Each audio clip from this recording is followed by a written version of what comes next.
Okay. Good to go. Hey there, gang. Patrick King here, coming to you live from Columbus, Ohio, at the Equine Affaire with my good friend Wendy Murdoch. Wendy, thanks so much for agreeing to do this with us here. So we've been getting a lot of our daily messages, our daily questions. Who is this guy? This is Elmer. Elmer's been dying to be on this show with us here. So that's awesome. So Wendy, we'll just kind of jump right into this. Okay. I've got some equitation questions, some rider fix questions that have come in to us for our daily Q&A. So we're going to start out with Logan.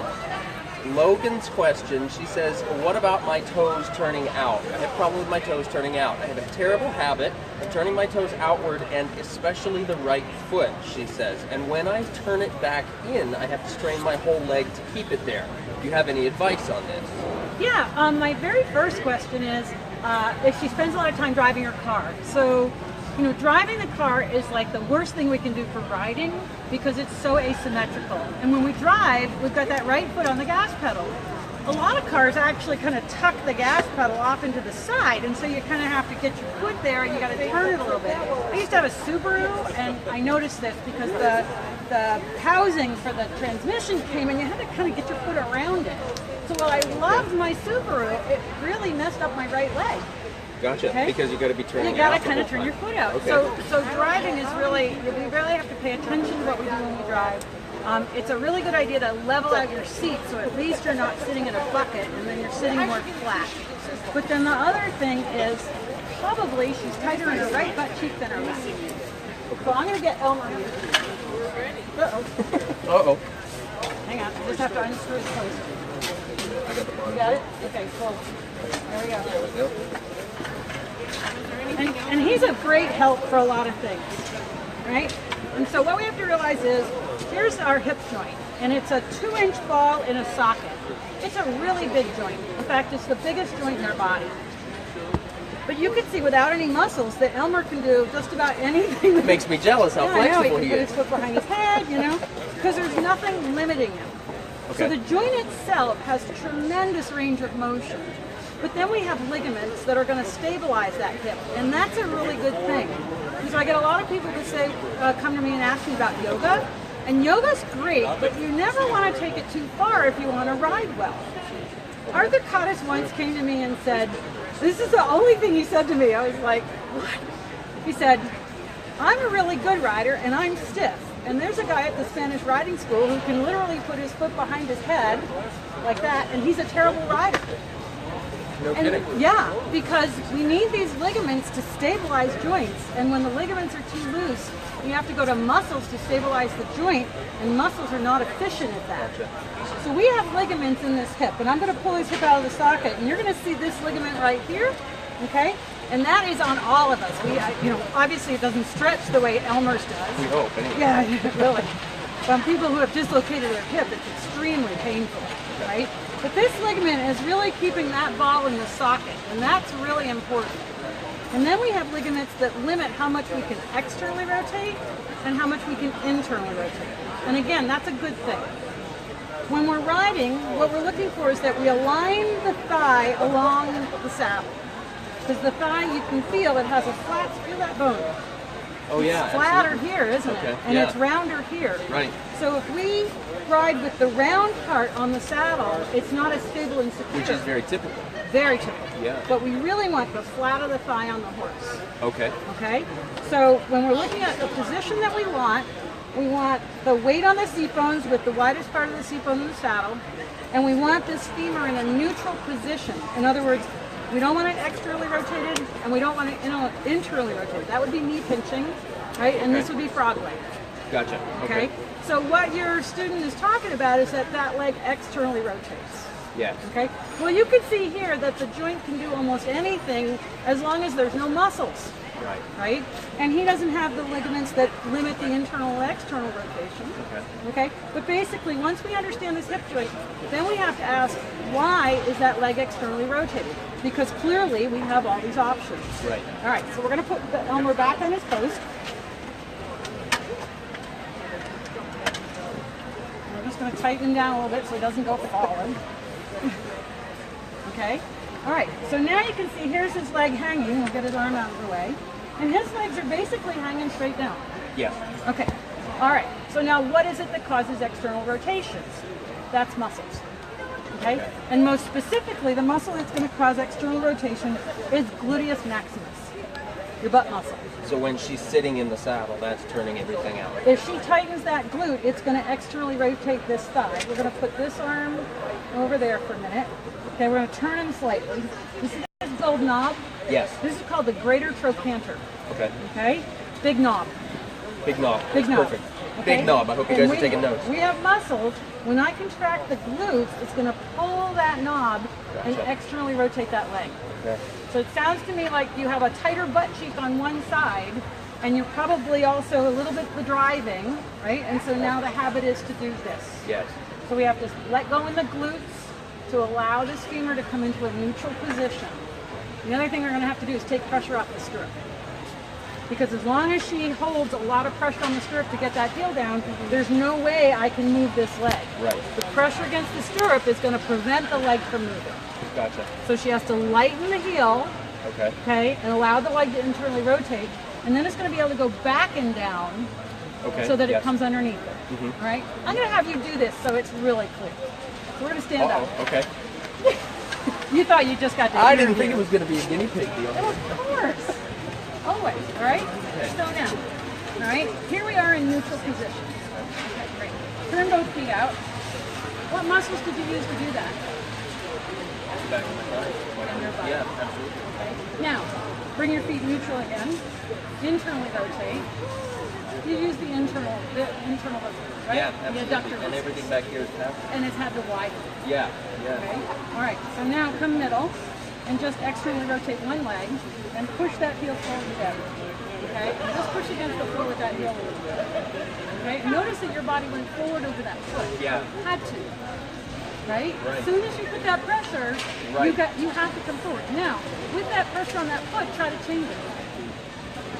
Yeah. You can't, can't. because the pressure's on the foot. Absolutely. In order to change it, you have to change the pressure to allow the leg to come back. Okay. Okay? So the first thing, most likely, is just got to lift that heel a little bit, take the pressure off the stirrup, Okay. okay? And then soften in the glute and think about allowing the leg to internally rotate to a neutral position. Okay. Okay. Now I know in the past riding with you, you've had me basically roll my thigh behind. So is that something she can start with? She can do that, Like but again, she's got to take the pressure off the But she's foot gotta- to be able yeah. to do that. Okay. Maybe even do that without her foot in the stirrup, and then Gotcha. replace it. Right. I'm going to show Okay. you one other thing about this. Now that you're standing. Get that hand up out of the way. So here, if I have this leg like this and I'm pushing it forward, I'm braced against that stirrup. Yes. And you felt how your head came forward over it. Absolutely. Okay? So now my foot is turned out, my knee is turned out, and if I try to bring my foot parallel from here, I'm going to ruin my ankle. Right. Right. Okay? So Absolutely. you can't make that change from the foot. You've got to make the change from the hip. Gotcha. And what we really want the leg to do to be in a really good place is to think of the heel lengthening back and down toward the horse's back foot instead of forward down toward the front foot. Right? So, you ready to hold over? Yeah, So sure. we're going up on the horse. All right. Okay? I'm going to take this sign down from here so it's just easier to see. So he needs to come off the stand. He needs to come off his stance. You have to loosen his fly nut there. We're going to slide the horse out just a little bit. Got it? We're loose. I'm going to let you handle it. Well, here, just pull him up. Great. Okay. Now, his lower back is fixed. He's got quite a sway back here. He can't change that. Okay. Okay? So now you are But he going did to... too much yet.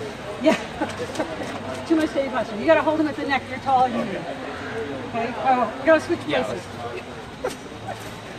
It's our first rodeo. Yeah. Okay. So here, if I pushed on my stirrup, I'm going to externally rotate and put that leg forward.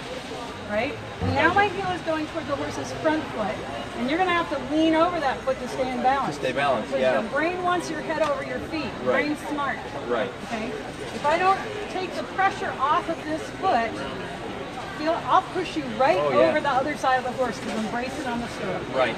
Right. Okay? So now look at the pressure we put on the horse's back. Absolutely. And we've thrown him to the opposite shoulder. Yes. Okay? All right, so I have to alleviate this force in order to make a change in this leg. And more importantly, the harder I push on the stirrup, the harder the stirrup bar is pushing on the horse's back, pushing it down. Yes, right. Okay, so I have to alleviate the pressure. Okay, let the leg internally rotate, and now I'm going to think about the heel going back and down with the hind feet. with the hind foot, and look what happens in the hip now. Yeah, it softens It up opens, and and that's going to let, okay, so now you're going to swing him forward in your rising trot. Yeah, come on, you got to go this way. Now, you kind of led with the top of the pelvis. Go back. Lead with the bottom of the pelvis. There. Gotcha. There. And now the hip opens as he rises forward up. Okay, now rest for a second. I'm going to put this leg back out here again. Put that right, now you go. So now from here, How easy is that now? yeah, absolutely. It's That's so a much lot more harder. work, and you feel how, look at how much you've moved back. Right, because he wants to slam back down Back on the down, back. because this pressure is pushing everything back. Gotcha. Okay? So here, if we alleviate their pressure, now you can put them more and more forward and swing them forward up, Yeah. down, up, down, Absolutely. up, down. Right. Cool. All right, let's Fantastic. just be careful of his ribs. We'll swing his leg up over. We're stuck. We got caught in the ribs over There we there. go. Connected seat there. Yep. That's what I love about having this is a Home Depot special. It's a $200 Halloween decoration. And it's okay if I beat up on it a little bit. This one's a lot more expensive, so we have to be really careful down there. Make sure he's tightened down before we do anything next. All right.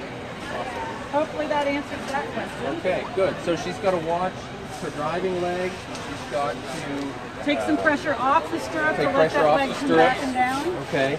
Yep, and think about internally rotating that thigh. Internal rotation. Let go in the butt. Yeah. Okay. Okay. So Logan, it's a butt massage for you. So we're passing out all kind of great advice. See, this is what I love about Patrick. He always makes it humorous. There we go. Yeah. Okay, that's awesome. I hope that was helpful. And Logan, if you're watching, please feel free in the comment section below this video.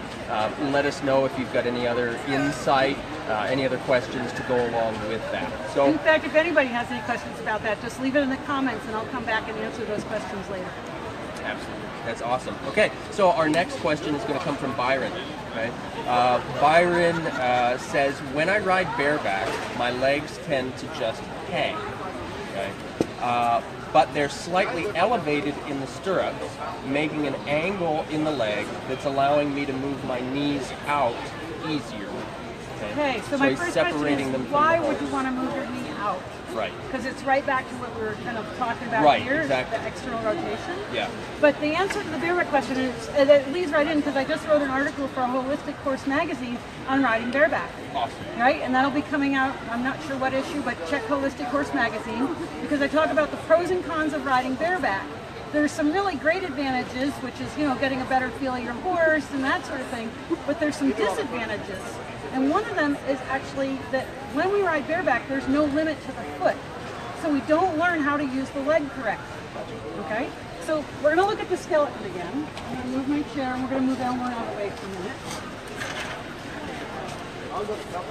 And he's not a perfect skeleton because he's a $200 Halloween decoration, but he's pretty close. Close enough. Right? So when we're sitting on the horse bareback, what's going to happen is that because there isn't the shape of the saddle, the leg is going to go forward into the narrower part of the ribs. So the leg always goes forward when you ride bareback because to stay here, you can't really do it. The leg's just going to slip forward. Right. Okay? So the other thing about it is when you're bareback, you don't have a stirrup. I mean, that's kind of obvious if you're riding bareback. But it's called an open kinetic chain versus a closed kinetic chain. An open kinetic chain has no limit. There's nothing underneath your foot. There's nothing restricting your foot. You don't have to learn how to work within a specific distance. When you put your foot in the stirrup, it's called a closed kinetic chain.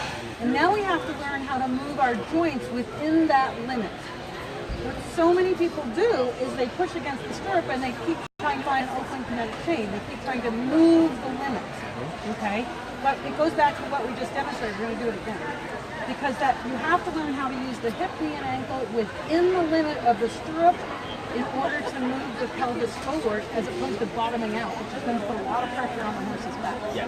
Okay? All right. So we're going to employ elbow one more time. Just loosen up his neck. There we go. Okay. And we're going to swing his leg over. Horse. Okay. So here's what happens when we ride bareback. That leg's going to slide right into that groove of the ribs because it's the logical place. There you go. Yep. And you're going to sit in the deepest part of the seat. So no matter how much you try to sit forward, you're going to slide into the deep part, and your leg is going to slide forward into the narrow part of the ribs. Okay. So now we go, wow, here's my hip, my ear, shoulder, hip.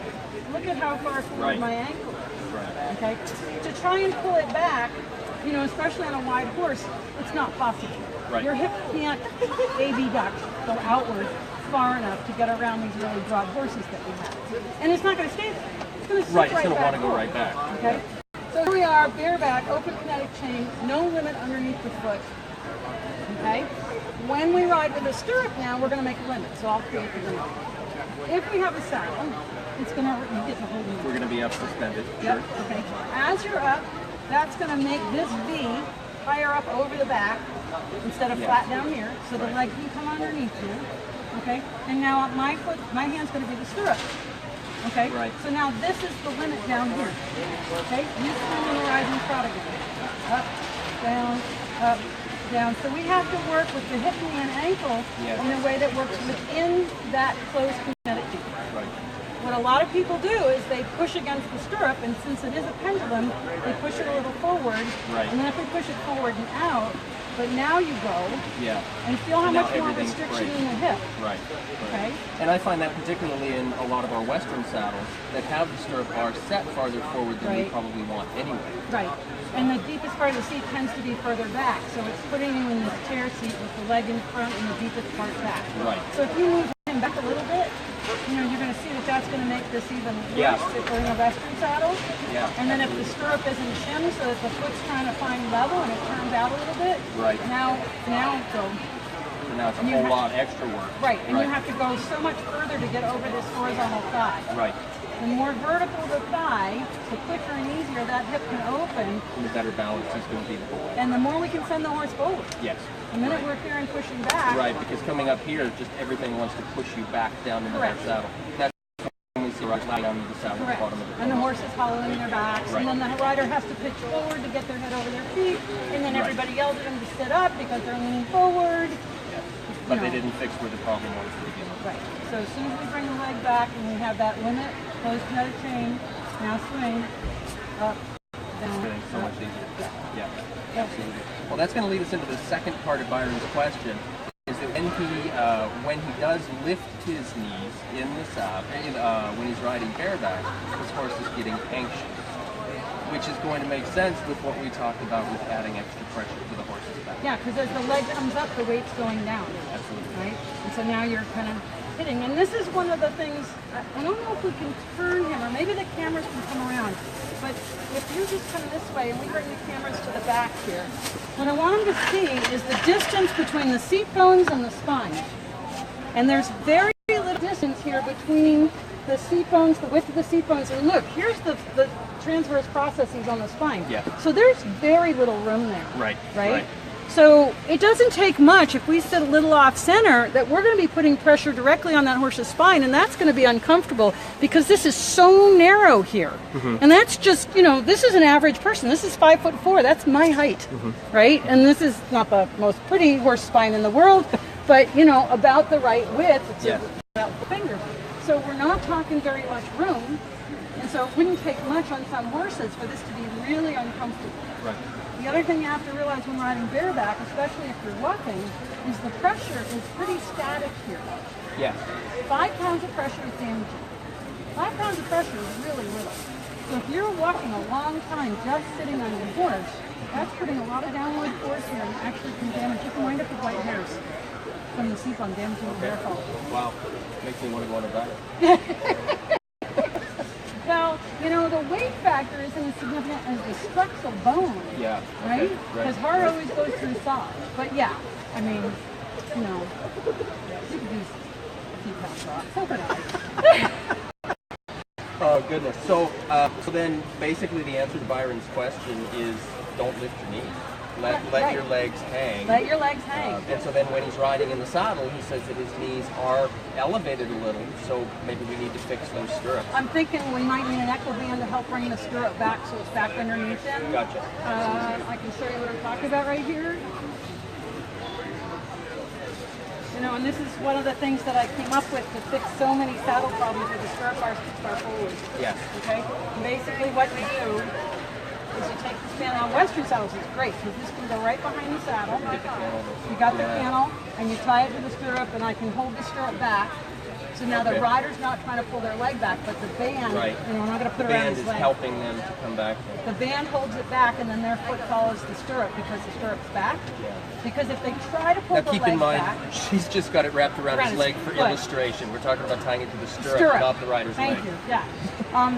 But no, you try to hold your leg back. The tendency is to externally rotate and then grip with the calf. Now the heel is up. Yes. Now you've tightened your butt. Now you've tightened your hip. Yes. So trying to hold your leg, hold your fender or stirrup back is not a good solution. Right. It causes many more problems. Which is why having something like an echo band, it's going to take the work out of it for the rider. But again, you know, safety is really important. There's instructions with the echo band. You never have it around the leg. You always make sure the knots are tight because you never want it coming loose. Right. Okay. But it is a solution that I found for so many of these saddles with the stirrup bar set too far forward. Fantastic. Yeah. Awesome. Cool. Great. Okay. All right. Well, thank you. So Let's take him down and put him back on his stand. Okay. Oh, that's pretty good that it lasted that long. Yep. You still rolling there? Great. Good. Okay. So Wendy, we're going to be doing our live broadcasts each day here at the Equine Affaire, as crowds and schedules allow. Yep. Okay. So for everybody tuning in, we're not quite sure exact time every day, but we're going to try to do this each day. So if you've got questions for Wendy or even for myself, put them in the comment section below of this video, and we'll do our best to get those answered for you. And then, Wendy, we want to talk a little bit about your Surefoot pads. Surefoot, yeah. Folks in my clinics have seen me traveling around with them, and they're always asking about them, and I tell them I don't really know how it works or what it's doing, but it's pretty neat. So we've experimented a bunch. Can you tell us a little bit more about that stuff? Yeah, basically, the pads seem to help the horse reorganize and let go of old habits and change proprioception so he has a better sense of his foot to the ground. I think that's a whole broadcast in itself. And I think tomorrow I have my demo at 9, so maybe after my demo, we can do a broadcast on Surefoot.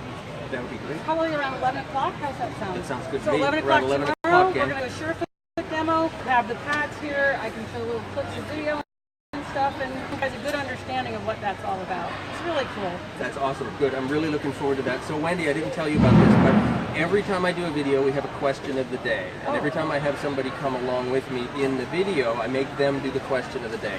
Totally random. But it's a lot of fun. We get a lot of great answers from this. So, I'm going to give you the chance here. What's our question of the day?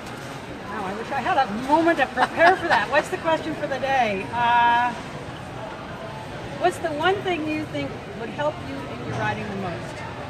So often we actually have the answers to those questions, but we don't ask ourselves. We want someone else to give us the answer. So tonight, go home and before you go to sleep, just think about what's the one thing you could do for your horse that would improve your relationship or improve your riding with your horse. And I'm really looking forward to your answers. That's awesome. It's an awesome question. Mine are always kind of lame. So, so that's great, gang. Give your comments, your answers to Wendy's question of the day in the comment section below this video. Please share this video with your friends. Spread it around. We'll see you guys tomorrow about 11 o'clock. Thanks so much. Bye.